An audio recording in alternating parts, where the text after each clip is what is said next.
السلام علیکم ورحمۃ اللہ تعالی وبرکاتہ نحمده ونصلي ونسلم على رسوله الكريم وآلہ وصحبہ الکرام اجمعین ومن تبعهم بإحسان إلى يوم الدین اما بعد فاعوذ باللہ من الشیطان الرجیم بسم اللہ الرحمن الرحیم ومن الناس من يقول آمنا بالله وباليوم الآخر وما هم بمؤمنين صدق الله مولانا العظيم وبلغنا رسوله النبي الأمين الكريم ونحن على ذلك لمن الشاهدين والشاكرين والحمد لله رب العالمين۔ آئیے سب سے پہلے اپنے آقا و مولا تاجدار مدینہ صلی اللہ تعالی علیہ وسلم کی بارگاہ بے کس پناہ میں درود شریف کا نذرانہ پیش کریں۔ پڑھیں بآواز بلند اللہم صلی علی سیدنا محمد وعلی آل سیدنا محمد واصحاب سیدنا محمد وبارک وسلم علیہم۔ حضرات گرامی، میں نے جس آیت کریمہ کی تلاوت کا شرف حاصل کیا، اس میں اللہ رب العزت ایک ایسی جماعت کے بارے میں ارشاد فرماتا ہے کہ جو جماعت سرکار دو عالم صلی اللہ تعالی علیہ وسلم ہی کے زمانے مبارک میں وجود میں آئی اور پھر مختلف رنگوں مختلف شکلوں میں تب سے لے کر کے اب تک وہ لوگوں کے سامنے آتی رہی۔ ان لوگوں کا کیا کام تھا؟ وہ کلمہ پڑھتے تھے اور دعویٰ کرتے تھے کہ وہ بھی اللہ پر اور یوم آخرت پر ایمان لائے ہیں، لیکن اللہ تبارک و تعالی نے ان کے بارے میں فرمایا کہ وہ مومن نہیں ہیں۔ تو پتہ چلا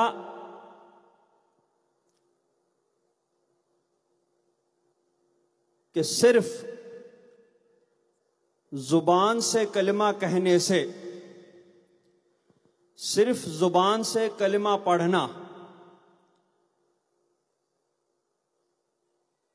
کافی نہیں جب تک کہ دل سے اس کی تصدیق نہ پائی جائے،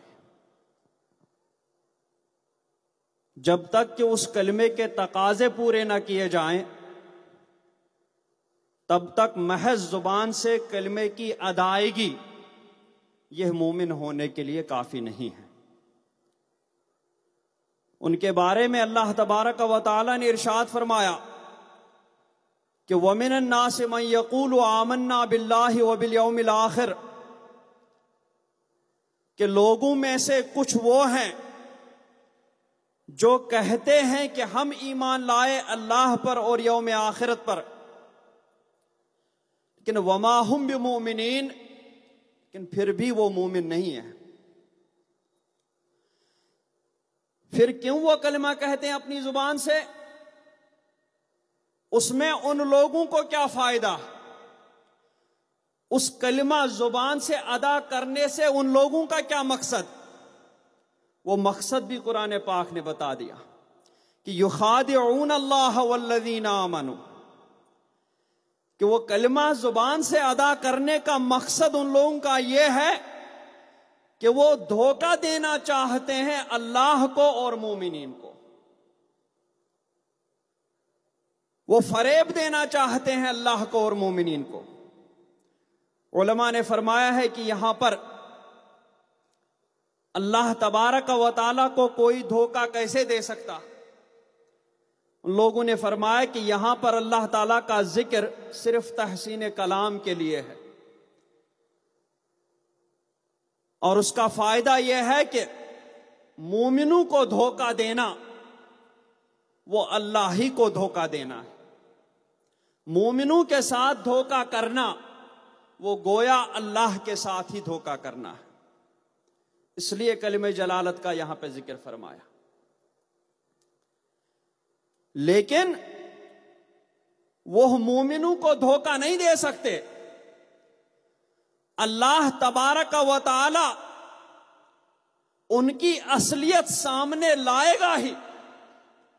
مومنوں کو ان کے شر سے محفوظ رکھنے کے لیے، مومنوں کو ان کے دھوکے سے بچانے کے لیے اللہ تبارک و تعالی ان کی اصلیت، ان کے دل کی کیفیت، ان کے دل میں چھپا ہوا کفر، وہ اللہ تبارک و تعالی ایک مقررہ وقت پر مومنوں کے سامنے لے کر ہی آتا ہے. سرکار دو عالم صلی اللہ علیہ وسلم کے زمانے میں ان منافقوں کو وقتی طور پر مہلت دی گئی تھی کہ شاید یہ اپنی اس حرکت سے باز آئیں. لیکن جب وہ لوگ اپنی حرکت سے باز نہیں آئے تو اللہ تبارک و تعالی نے اپنے محبوب کو ان منافقوں کے نفاق پر مطلع فرمایا، اور سرکار دو عالم صلی اللہ تعالی علیہ وسلم نے مسجد نبوی شریف میں ان منافقوں کو چن چن کر کے نکال باہر کیا کہ یہ لوگ منافق ہیں، یہ لوگ کلمے کی ادائیگی صرف مومنوں کو دھوکہ دینے کے لیے کرتے ہیں، کلمہ پڑھنے کی نیت سے نہیں، ایمان لانے کی نیت سے نہیں ان کا کلمہ پڑھنا. اور سرکار دو عالم صلی اللہ علیہ وسلم کے زمانے مبارک کے بعد بھی یہی منافقین مختلف شکلوں میں آ گئے. اب وہی تو آ نہیں سکتی، لیکن اللہ تبارک و تعالی نے اس کا انتظام یوں فرمایا کہ خود ان لوگوں کے قلم سے نکلے ہوئے جملے خود ان لوگوں کے دل میں چھپے ہوئے کفر مطلع کر دیتے ہیں، خود ان کے دلوں میں چھپے ہوئے نفاق پر لوگوں کو پتہ بتا دیتے ہیں. وہ چاہے کتنا بھی زبان سے کہیں، لیکن ان کی کتابیں، ان کی عبارتیں، ان کے جملے، ان کے مسائل، ان کے عقائد ان کے دلوں میں اس چھپے ہوئے کفر پر روشن دلیلیں ہیں کہ وہ کلمہ صرف اور صرف زبان سے ادا کرتے ہیں، دل سے ان کا کوئی مقصد نہیں ہے سوائے مومنوں کو دھوکہ دینے کے. اور وما یخدعون الا انفسہم، مومنوں کو تو ان کے دھوکے سے اللہ بچائے گا، لہذا وہ یہ جو مومنوں کو دھوکہ دینا چاہتے ہیں، مومنوں کو نہیں بلکہ وہ اپنے آپ کو دھوکہ دیتے ہیں. ولیکن لا یشعرون، لیکن انہیں شعور نہیں ہے، انہیں نظر نہیں آتا. شعور اور علم میں علماء کرام نے فرق بتایا کہ شعور یہ ان حواس ظاہرہ کے ذریعے ہوتا ہے، کان کے ذریعے، زبان کے ذریعے، آنکھ کے ذریعے. کیوں؟ اس لیے کہ جانوروں کو بھی شعور ہوتا ہے، کیونکہ جانور بھی آنکھ کان استعمال کر کے اپنے نفع اور نقصان کی چیزوں کو پہچان لیتے ہیں، لہذا جانوروں کو بھی شعور ہوتا ہے. لیکن یہ منافقین جو سوچ رہے ہیں کہ شاید وہ مومنوں کو دھوکہ دے رہے ہیں، لیکن وہ حقیقت میں خود کو دھوکہ دے رہے ہوتے ہیں، لیکن وہ جانوروں سے بھی گئے گزرے ہیں، انہیں اتنی صاف بات نظر نہیں آتی ہے کہ وہ اپنے آپ کو دھوکہ دے رہے ہیں. ولیکن لا یشعرون، لیکن انہیں شعور ہی نہیں ہے، یعنی ان کی یہ ظاہری آنکھیں، ان کے یہ ظاہری کان کچھ بھی کام نہیں کرتے. فی قلوبہم مرض، ان کے دلوں میں بیماری ہے. فزادہم اللہ مرضا، اور اللہ تعالیٰ نے ان کی بیماری اور بڑھا دی. وَلَهُمْ عَذَابٌ عَلِيمٌ بِمَا كَانُوا يَكْذِبُونَ، اور ان کے لیے دردناک عذاب ہے ان کے جھوٹ کے بدلے میں، ان کے جھوٹ بولنے کے سبب. وہ جھوٹ کیا بولتے ہیں؟ وہ یہی کلمہ جو زبان سے ادا کرتے ہیں وہ سچ طور پر نہیں کرتے ہیں، بلکہ ان کی یہ ادائیگی جھوٹی ہے. وہ کہتے ہیں ہم ایمان لائے، لیکن ان کا ایمان لانا جھوٹا ہے. وہ مومنین کے ساتھ شریک ہو کر کے نماز پڑھتے ہیں، لیکن ان کا نماز پڑھنا جھوٹا ہے. وہ مومنین کے ساتھ شریک ہو کر عبادتیں کرتے ہیں، لیکن ان کا عبادت کرنا جھوٹا ہے. وہ مومنین کے ساتھ شریک ہو کر کے مومنانہ عمل کرتے ہیں، لیکن ان کے سارے اعمال جھوٹ ہیں، اور ان کے لیے اس جھوٹ کے بدلے میں دردناک عذاب تیار رکھا ہے۔ اور وَإِذَا قِيلَ لَهُمْ لَا تُفْسِدُوا فِي الْأَرْضِ، وہ منافقین کیا کرتے تھے؟ وہ جاتے تھے یہودیوں کے پاس بھی، ان سے بھی گھال میل کرتے تھے، ان کے پاس جا کر کے بھی ان کو کہتے تھے ہم تو ساتھ میں ہیں۔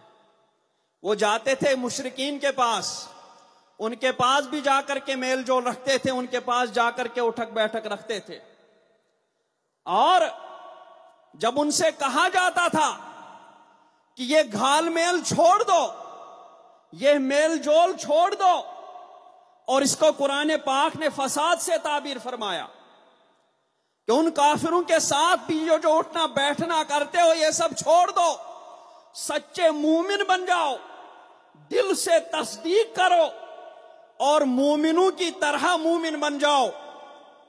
تو جب ان سے کہا جاتا تو وہ کہتے تھے ہم ایسا کر کے اصلاح کرتے ہیں، ہم تو سنوار رہے ہیں حالات کو، کیوں اگر ان کی مخالفت کریں، ان کے پاس اٹھنا بیٹھنا چھوڑ دیں تو پھر کہیں وہ ہمیں نقصان نہ پہنچائیں، اس لیے ان کے پاس اٹھک بیٹھک رکھو تاکہ وہ بھی راضی رہیں، مشرکین کے ساتھ بھی اٹھک بیٹھک رکھو تاکہ کل اگر ان کا غلبہ ہو گیا تو وہ بھی راضی رہیں، ہمیں کچھ نقصان نہ پہنچائیں، یہودیوں کے ساتھ بھی اٹھک بیٹھک رکھو تاکہ وہ نہ ہمیں کوئی نقصان پہنچائیں، وہ بھی راضی رہیں۔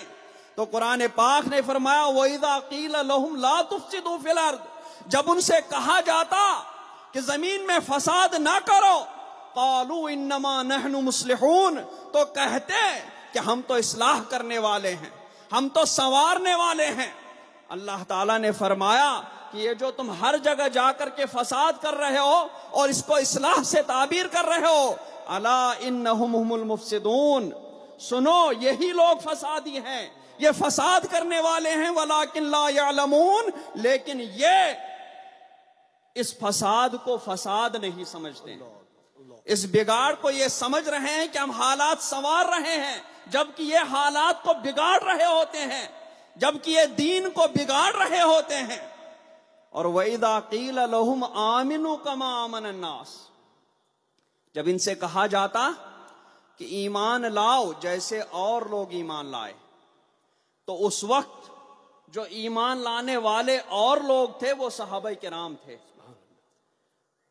جب ان سے کہا جاتا کہ ایمان لاؤ ایسا ایمان جیسے اور لوگ ایمان لائے، یعنی جیسے صحابہ کرام ایمان لائے، تو ماشاءاللہ صحابہ کرام کا ایمان کتنا کامل و مکمل تھا، سبحان اللہ سبحان کہ اللہ تبارک و تعالی ان کے ایمان پر راضی تھا، اسی لیے ان لوگوں کو تلقین ہوئی کہ تم لوگ صحابہ کرام کے ایمان کی طرح ایمان لاؤ، ویسا ہی ایمان لاؤ جیسے کہ صحابہ کرام کا ایمان ہے۔ مطلب صحابہ کرام کے ایمان کے کامل و مکمل ہونے پر اللہ تبارک و تعالی نے اپنے پاک کلام میں مہر عطا فرمائی۔ سبحان اللہ سبحان اللہ۔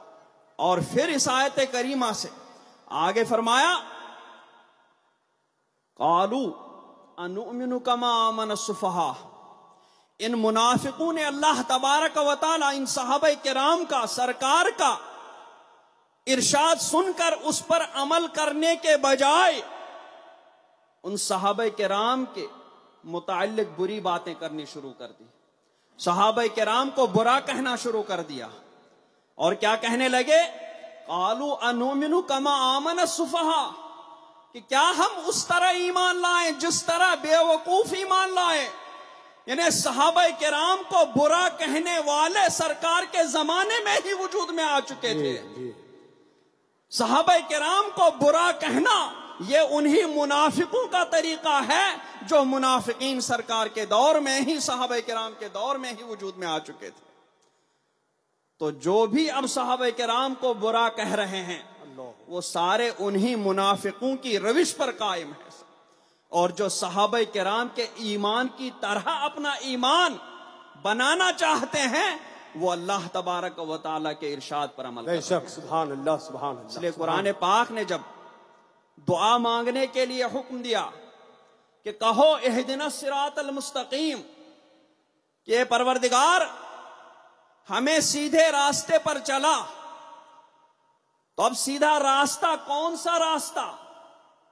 تو اس راستے کی یوں نشاندہی نہیں کی کہ اس طریقے سے راستہ، بلکہ فرمایا صراط الذین انعمت علیہم، سبحان اللہ. ان لوگوں کا راستہ جن لوگوں پر تو نے انعام کیا. بے شک. تو وہ انعام والے کون؟ وہ صدیقین ہیں، وہ شہداء ہیں، وہ صالحین ہیں. صالحین ان میں صحابہ کرام بھی شامل ہیں، ان میں تابعین کرام بھی شامل، ان میں تبع تابعین کرام بھی شامل، ان میں تب سے لے کر اب تک کے تمام اولیاء کاملین بھی شامل. گویا ہمیں ارشاد ہوا کہ تم یوں دعا کرو اے پروردگار ہمیں اسی راستے پر چلا جس راستے پر صحابہ کرام چلے، جس راستے پر تابعین کرام چلے، جس راستے پر بزرگان دین چلے، جس راستے پر اولیاء کاملین چلے. کیونکہ جس راستے پر وہ سب چلے وہی راستہ سیدھا راستہ ہے. اسی لیے انہی کے راستے پر چلنے کی مجھ سے دعا. سبحان اللہ. نعرہ تکبیر، نعرہ رسالت. پھر اس کے بعد جب ان منافقوں نے صحابہ کرام کی برائی کی تو اللہ تبارک و تعالی نے فوراً ہی ان منافقوں کا رد کر دیا. وہیں اسی آیت کریمہ کے ساتھ ان منافقوں کو وہیں رد کر دیا اور ارشاد فرمایا الا انہم ہم السفہاء، کہ یہی منافقین جو صحابہ کرام کو برا بلا کہہ رہے ہیں، جو صحابہ کرام کی برائی کر رہے ہیں، یہی بیوقوف ہیں. ولکن لا یعلمون، لیکن یہ سمجھتے نہیں ہیں، انہیں علم نہیں ہے اپنی بیوقوفی کا کہ یہ کتنی بیوقوفی کر رہے ہیں. صحابہ کرام کی طرح ایمان لانے کے بجائے یہ صحابہ کرام کی برائی کرنے میں مشغول ہو رہے ہیں. تو یہ ان کلمہ گو منافقین کا حال تھا جو اس وقت کلمہ پڑھتے تھے لیکن دھوکہ دینے کے لیے. تو ان کے کلمے پڑھنے کا، ان کی کلمے کی ادائیگی کا کوئی اعتبار نہیں کیا گیا اور صاف لفظوں میں ارشاد ہوا کہ وما ہم بمومنین، وہ مومن نہیں ہیں. تو اس لیے پھر ان کی روش پر چلنے والے لوگ جو اس وقت وہابیہ دیابنا کی شکل میں موجود ہیں اور انہی کی روش پر قائم ہیں اور کلمہ پڑھتے ہیں لیکن مسلمانوں کو دھوکہ دینے کے لیے. کیوں؟ اس لیے کہ ان کے دلوں میں سرکار دو عالم صلی اللہ علیہ وسلم کی وہ تعظیم نہیں. ان کے دلوں میں یہ ہے کہ اللہ تبارک و تعالی جھوٹ بول سکتا ہے. ان کے دلوں میں یہ چھپا ہے کہ جس کا نام محمد علی ہے وہ کسی چیز کا مالک و مختار نہیں. ان کے دلوں میں یہ کفر بیٹھا ہوا ہے کہ سرکار کو دیوار کے پیچھے کا بھی علم نہیں ہے. اور ان لوگوں کے دلوں میں اور بھی بہت سارا کفر چھپا ہوا ہے. تو اب وہی آنے سے تو رہی، لیکن اللہ تبارک و تعالی نے ان کے دلوں میں اس چھپے ہوئے کفر کو اللہ تبارک و تعالی نے انہی کے قلم سے ظاہر کروا دیا. تقویت الایمان لکھوا دی، صراط مستقیم کے نام پر لکھوا دی، رسالہ یکروزی میں لکھوا دیا. ان کی کتابیں موجود ہیں، ان کے دلوں میں وہ چھپا ہوا کفر اس وقت کتابوں میں مل رہا ہے کہ وہ کس کی روش پر قائم ہے. اسی طریقے سے سرکار دو عالم صلی اللہ علیہ وسلم کے علم غیب کو جانوروں، پاگلوں سے تشبیہ دینا، یہ ان کے دلوں میں چھپا ہوا کفر تھا.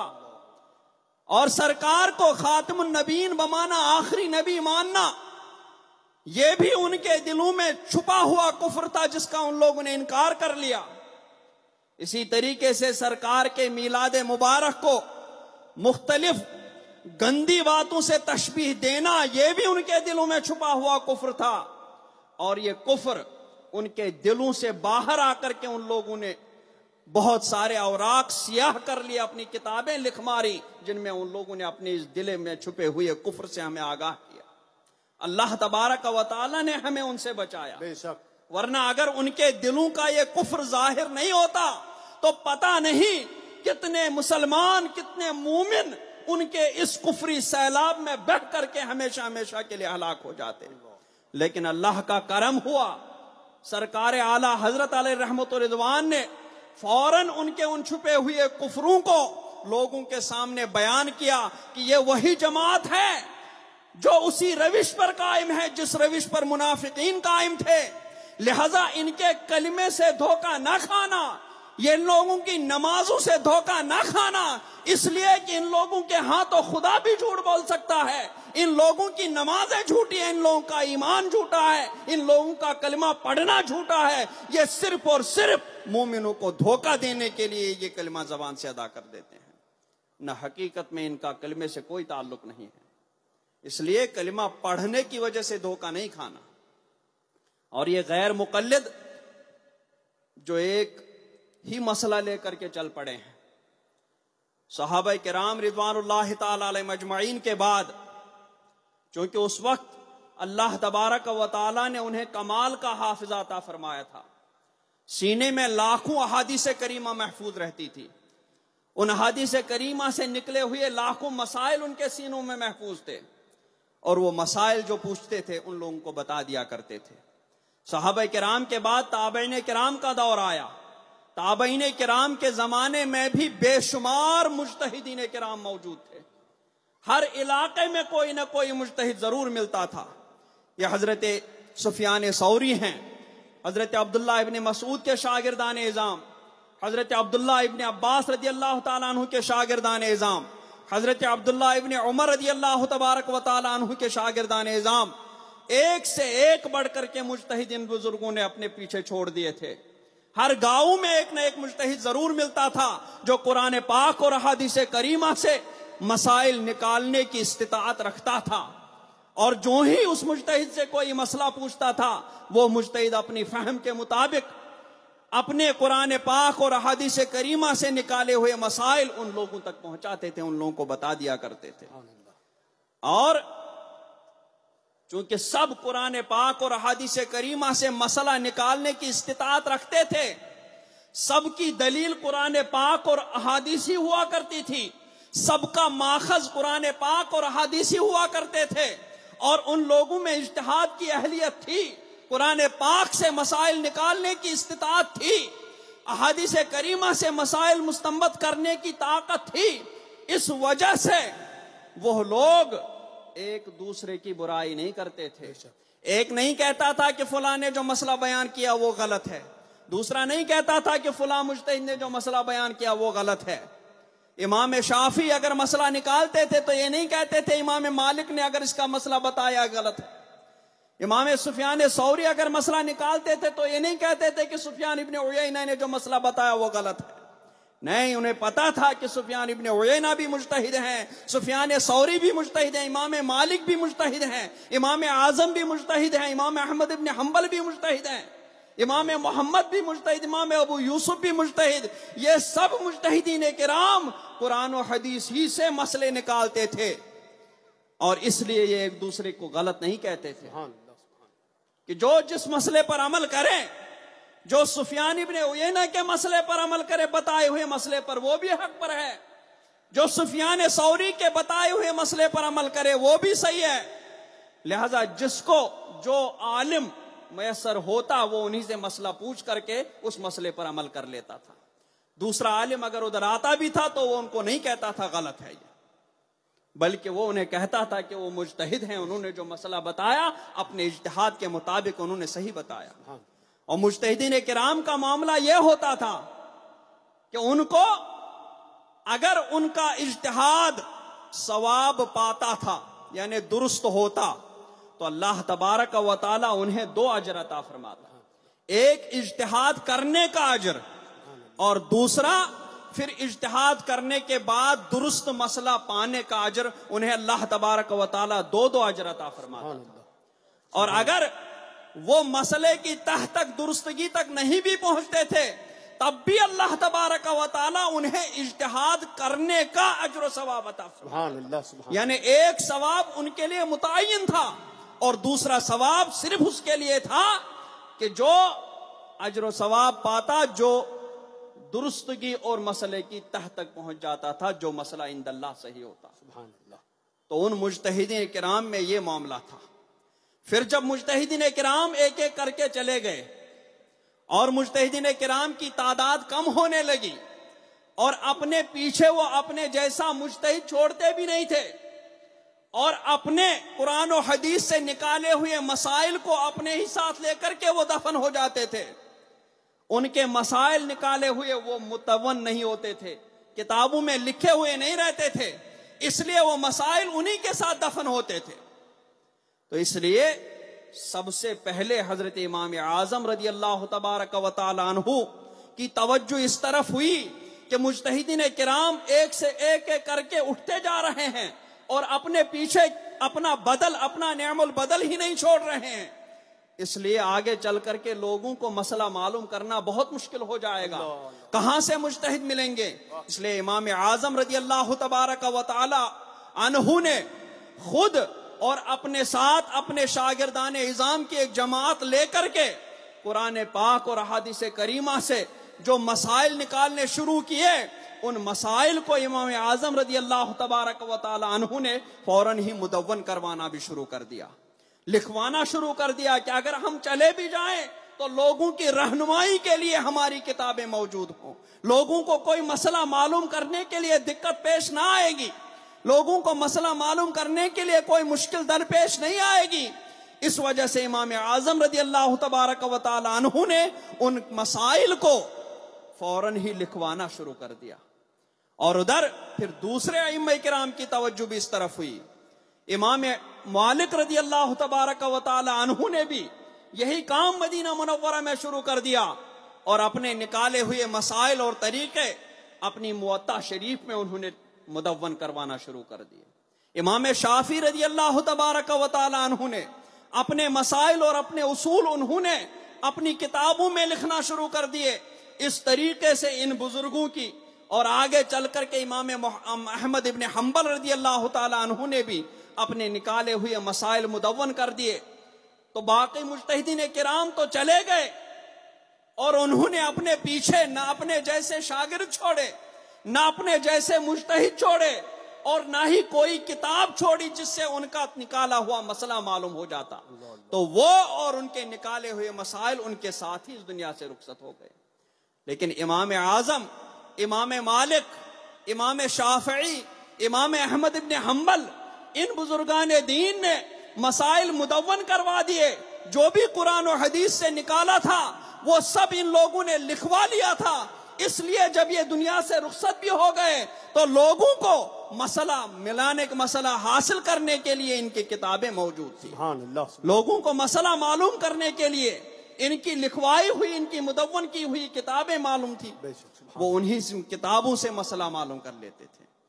اور جب 2 صدیاں گزر گئیں، دوسری صدی ہجری کے اختتام پر تمام علماء اسلام کا اس بات پر اتفاق ہوا کہ یہ 4 مسالک، یہ 4 مذاہب حق ہیں، اور جو بھی ان میں سے کسی بھی مذہب کی اتباع کرے گا، پیروی کرے گا، وہ حق پر رہے گا، اور جو ان 4 مذاہب میں سے خارج ہو جائے گا، کوئی اور راستہ اختیار کرے گا، وہ یقیناً راہ حق سے ہٹ جائے گا، وہ گمراہ ہو جائے گا۔ تو اس وقت تو ایسا نہیں ہوا، لیکن آگے چل کر کے ایک جماعت وجود میں آئی، غیر مقلدین کی جماعت۔ ان لوگوں نے سب سے پہلے تقلید ہی کا انکار کیا، کہا کیا؟ عام لوگوں کو دعوت دی، عام لوگوں کو یہ دھوکہ دیا کہ ہمیں کیا ضرورت ہے امام اعظم کے نکالے ہوئے مسائل پر عمل کرنے کی، ہمیں کیا ضرورت ہے امام شافعی کے مسلک پر عمل کرنے کی، ہمیں کیا ضرورت ہے امام مالک کے مسلک پر عمل کرنے کی، ہمیں کیا ضرورت ہے امام احمد بن حنبل کے مسلک پر عمل کرنے کی، تھوڑی سی عربی جان لو اتنا کہ قرآن پاک کا ترجمہ کر سکو، تھوڑی سی عربی جان لو اتنا کہ حدیث پاک کا ترجمہ کر لو، تم خود قرآن و حدیث سے مسائل نکالنے پر قادر ہو جاؤ گے۔ تمہیں نہ امام اعظم کی تقلید کی ضرورت ہے، تمہیں نہ امام مالک کی، نہ شافعی کی، نہ احمد بن حنبل، کسی کی تقلید کی ضرورت نہیں ہے، لہذا یہ تقلید یہ بدعت ہے، یہ گمراہ کر دے گی۔ سب اس طریقے سے ان لوگوں نے لوگوں کو فریب دینا چاہا، حالانکہ عام لوگوں کے اندر استطاعت نہیں تھی۔ قرآن پاک یا حدیث پاک سے مسئلہ نکالنا یہ کوئی معمولی کام نہیں تھا، بلکہ قرآن پاک اور احادیث کریمہ میں مسئلہ نکالنے کے لیے شان نزول بھی دیکھنا ضروری ہوتا ہے، کیونکہ پتا چلا کہ جس قرآن پاک کی آیت کریمہ کا ترجمہ ہم نے پڑھا، ہمیں وہاں سے مسئلہ معلوم ہوا، پتا چلا کہ وہ آیت کریمہ کا حکم منسوخ ہو چکا ہے، اور منسوخ پر ہم عمل کروا رہے ہیں، اور منسوخ پر عمل کرنا یہ گمراہی ہے، یہ بدعت ہے۔ جی تو اب عام آدمی کو یہ پتا کیسے چلے؟ اس لیے قرآن پاک سے مسئلہ سمجھنے کے لیے اس کا شان نزول جاننا بھی ضروری ہے، اس کا ناسخ و منسوخ جاننا بھی ضروری ہے، عربیت بھی ضروری ہے، فصاحت و بلاغت بھی ضروری ہے، صرف و نحو بھی ضروری ہے۔ یہ تمام علوم جب ماہر ان میں مہارت حاصل ہو جائے تب جا کر کے قرآن پاک کے کسی مسئلے کو آدمی مستنبط کر سکتا ہے، کسی مسئلے کو یقین کے ساتھ دوسرے کے سامنے بیان کر سکتا ہے۔ اور حدیث پاک کا معاملہ تو اور زیادہ مشکل ہے، کیونکہ حدیث پاک مختلف طریقوں سے مروی ہوتی ہے، کوئی ایک طریقے سے ایک سند سے مختصراً مروی ہوتی ہے، یعنی حدیث پاک کا ایک ٹکڑا مروی ہوتا ہے، اور دوسری سند سے وہی حدیث پاک متوسط درجے پر مروی ہوتی ہے، تیسری سند سے وہی حدیث پاک مفصلاً مروی ہوتی ہے، یعنی پوری بات ایک سے لے کر کے آخر تک اس میں لکھی ہوتی ہے۔ تو اب آدمی جس کو صرف حدیث پاک کا ترجمہ آیا، اس کے پاس جب وہ سند ایک آئی، اس میں مختصراً 2-3 جملے لکھے ہوئے تھے اور ان کا معنی نہیں کھل رہا تھا، بس ترجمہ کر کے بتا دیا کہ ایسا اور ویسا ہے، تو اس نے اس آدمی کو گمراہ کر دیا جس کو مسئلہ بتایا۔ علماء کرام نے فرمایا کہ ہم تب تک حدیث پاک کے معنی کو متعین نہیں کرتے ہیں کہ اس حدیث پاک سے یہ معنی مراد ہے، جب تک کہ اس حدیث پاک کو 70 وجوہ سے نہیں کھنگالتے ہیں، 70 طریقوں سے، 70 سندوں سے جب تک اس حدیث پاک کو نہیں کھنگالتے ہیں، تب تک ہم اس حدیث پاک کے معنی کو متعین نہیں کرتے ہیں، تب تک ہم حدیث پاک کے معنی کو لوگوں تک نہیں پہنچاتے۔ سبحان اللہ۔ اور یہاں معاملہ ہی دوسرا، یہاں پھر یہ ہے، مجتہدین کرام کے بارے میں نے بتایا کہ وہ ایک دوسرے کو غلط نہیں کہتے تھے، دوسرا مسئلہ نکالتا تھا اس پر عمل کرتے، ٹھیک ہے۔ اور یہاں کیا مسئلہ ہے؟ عام لوگوں کو دعوت دی جا رہی ہے کہ اب خدا نے پاک اور احادیث کریمہ ہم خود سمجھ سکتے ہیں، ہمیں تقلید کی ضرورت نہیں ہے۔ یہ دھوکہ ہے۔ کیوں؟ اس لیے کہ حدیث پاک میں رفع یدین بھی ثابت ہے، حدیث پاک میں رفع یدین کرنا بھی ثابت ہے، حدیث پاک میں رفع یدین نہ کرنا بھی ثابت ہے، حدیث پاک میں 2 نمازوں کو اکٹھی پڑھنا بھی ثابت ہے، حدیث پاک میں 2 نمازوں کو الگ الگ پڑھنا بھی ثابت ہے۔ اب اگر کسی نے کچھ حدیث پاک کی روشنی میں نمازوں کو اکٹھا کر کے پڑھا تو اس کو بھی صحیح کہنا چاہیے ان لوگوں کے طریقے سے، کیونکہ اس نے بھی قرآن و حدیث سے مسئلہ نکالا۔ اور کوئی الگ الگ پڑھ رہا ہے، اس کو بھی صحیح کہنا چاہیے، کیونکہ وہ بھی قرآن پاک اور حدیث پاک سے مسئلہ نکال کر کے اس پر عمل کر رہا ہے۔ جو رفع یدین کر رہا ہے اس کو بھی صحیح کہنا چاہیے، کیونکہ وہ بھی قرآن پاک حدیث پاک پر عمل کر رہا ہے، اور جو رفع یدین نہیں کر رہا ہے اس کو بھی صحیح کہنا چاہیے، کیونکہ وہ بھی حدیث پاک پر عمل کر رہا ہے۔ لیکن ان لوگوں کا کیا ہے؟ حنفی رفع یدین نہیں کر رہا ہے، تو ان لوگوں کے مطابق تو حنفی بھی صحیح ہونا چاہیے، کیونکہ وہ بھی حدیث پاک پر عمل کر رہا ہے، کیونکہ اس نے بھی قرآن و حدیث پڑھنا خود شروع کر دیا، تقلید سے ہٹ کر کے اس نے خود قرآن پاک اور حدیث کریمہ کا مطالعہ کرنا شروع کر دیا، اور اس سے حدیث پاک سے مسئلہ سمجھ میں آیا کہ سرکار جو رفع یدین فرماتے تھے، سرکار نے بعد میں رفع یدین کرنا چھوڑ دیا تھا، گویا ان کے نزدیک رفع یدین کا حکم منسوخ ہو چکا تھا، تو اس نے رفع یدین ترک کر دیا، رفع یدین نہیں کیا۔ لیکن یہ غیر مقلد کہتے ہیں وہ غلط ہے۔ غیر مقلدین فریب دیتے ہیں، دھوکہ دیتے ہیں، وہ غلط ہے۔ اگر تم نے عام آزادی دے ہے کہ سارے لوگ قرآن و حدیث سے مسئلہ خود نکال کر کے اس پر عمل کر سکتے ہیں، تو جس نے رفع یدین کا مسئلہ نکالا اس نے اس پر عمل کیا، تم لوگوں کے کہنے کے مطابق وہ بھی صحیح ہوتا۔ جس نے رفع یدین پر عمل نہیں کیا تم لوگ کے کہنے کے مطابق وہی بھی صحیح ہوتا، لیکن تم لوگ پھر ایک کو غلط کہتے ہو ایک کو ٹھیک کہتے ہو، ایسا کیوں کرتے ہو؟ ایسا اس لیے کرتے ہیں کہ جو مسئلہ ان کے مطابق ہو وہی صحیح ہے، یعنی قرآن پاک سے جو احادیث کریمہ سے جو مسئلہ نکالے اور وہ مسئلہ غیر مقلدین کے دماغ کے مطابق ہو، ان کی عقل کے مطابق ہو، تو وہ اس کو ٹھیک کہتے ہیں کہ یہ بندہ ٹھیک ہے. لیکن جو ان کی دماغ اور عقل کے خلاف قرآن پاک اور احادیث کریمہ سے مسئلہ مستنبط کرے، وہ مسئلہ ان کے نزدیک غلط ہے، کیونکہ وہ ان کے عقل کے مطابق نہیں ہے. یہ ان لوگوں کے فریب ہے. تو یہ تقلید کا انکار لوگوں کو قرآن پاک اور حدیث پاک کو سمجھنے کی جو دعوت دیتے ہیں لوگوں کو، اور لوگ بھی اس کو بہت خیر خواہی سمجھ کر کے اس کی طرف لپک کر چلے جاتے ہیں کہ یہ دیکھو حنفیہ تو کہتے ہیں امام اعظم کے قول پر عمل کرو، اور دیکھو یہ غیر مقلدین کہتے ہیں کہ قرآن و حدیث پر عمل کرو. تو قرآن و حدیث کی طرف بلا رہے ہیں، لیکن یہ بلانا یہ دھوکہ ہے. کہ اس لیے کہ اگر تم اسی طرح چلو گے جو ان کے مطابق ہو، بھلے وہ قرآن و حدیث کے مطابق نہ ہو، تب تو ان لوگوں کے نزدیک صحیح ہے. لیکن اگر ان لوگوں کے مطابق نہ ہو، بھلے وہ قرآن و حدیث کے مطابق ہو، تو ان لوگوں کے نزدیک وہ بھی غلط ہے. تو پتہ چلا کہ قرآن و حدیث سے مسئلہ سمجھنے کی، اس کے مطالعے کی جو دعوت دیتے ہیں لوگ، وہ یہ دعوت دینا جھوٹ ہے. وہ صرف دھوکہ دینے کے لیے، تاکہ مسلمان دین سے دور ہو جائیں، آرام پسند ہو جائیں، اس دھوکہ دینے کے لیے وہ لوگ یہ دعوت دیتے ہیں قرآن پاک اور حدیث کریمہ کی. تراویح کے بارے میں جو 8 رکعت ہے وہ سال بھر سرکار نے فرمایا، سال بھر تہجد کے ساتھ وطر وہ 11 رکعتیں اور 13 رکعتیں اور 7 رکعتیں تک ثابت ہے. پہلے 13 رکعتیں، پھر کچھ طبیعت میں کمزوری ہوئی تو 11 رکعتیں. وہ فرمایا گیا کہ سال بھر سرکار ان کو ادا فرما دیا کرتے تھے، صرف رمضان مبارک میں نہیں، سال بھر.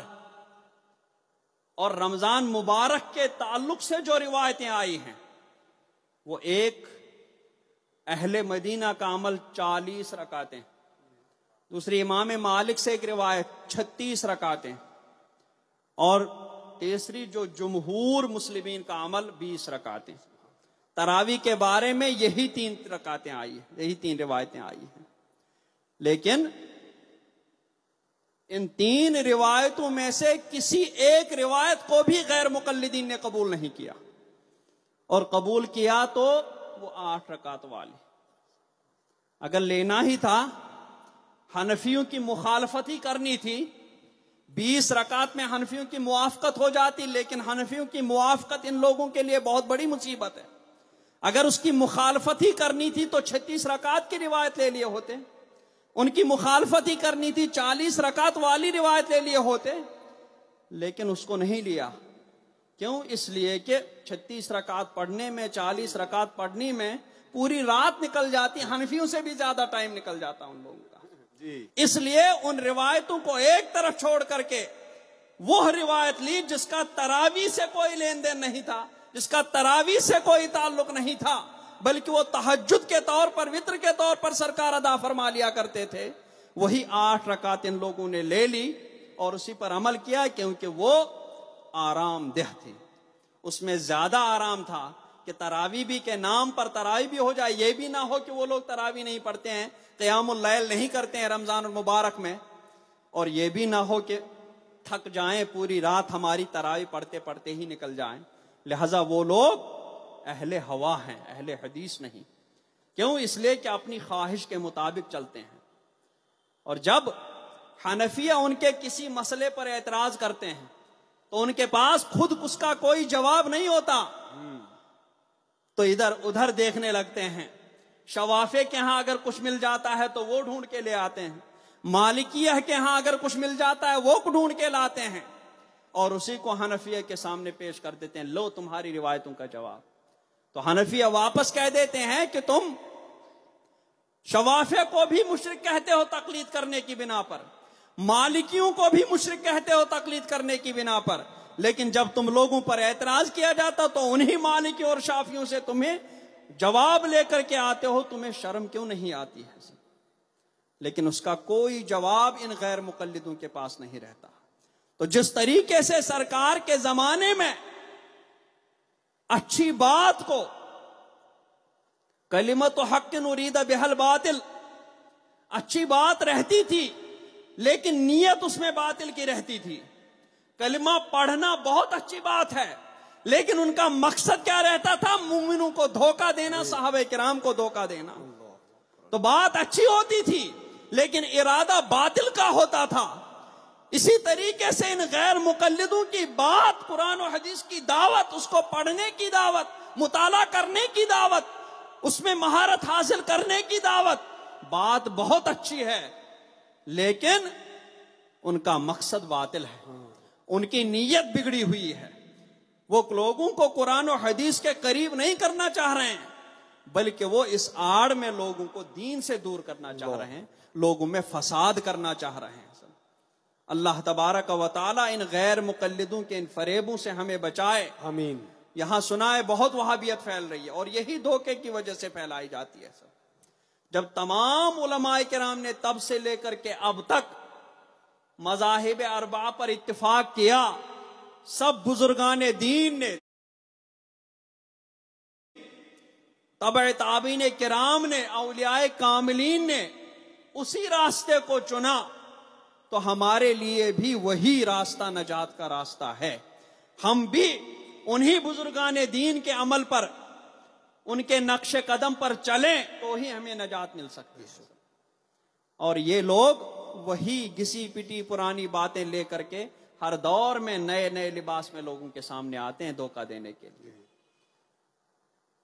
لیکن ہر دور میں اللہ تبارک و تعالی ایسے بخصوص بندوں کو ضرور بھیج دیتا ہے کہ جو ان کے ان سارے دھوکوں سے پردہ اٹھا کر کے لوگوں کو باخبر کر دیتے. بے شک بے شک. اعلیٰ حضرت کے زمانے میں بھی بے شمار فتنوں کے ساتھ ساتھ وہابیت کا فتنہ بھی ایک دم عروج پر تھا اور بہت زیادہ عروج پر ہونے لگا آخر میں. تو اعلیٰ حضرت نے بھی ان کے اس فتنے کو، ان کے ان دھوکوں کو خاک میں ملا دیا. بے شک. حاجز البحرین تحریر فرمائی، النہی العقید تحریر فرمائی، اسی طریقے سے غائبانہ نماز جنازہ کے بارے میں تحریر فرمائی. اس طریقے سے کئی کتابیں، کئی رسالے اعلیٰ حضرت علیہ رحمت و رضوان نے ان کے رد میں تحریر فرمائی. ان کا جب مطالعہ کرتے ہیں تو ایمان تازہ ہو جاتا ہے، ایمان روشن ہو جاتا ہے. حق ہے.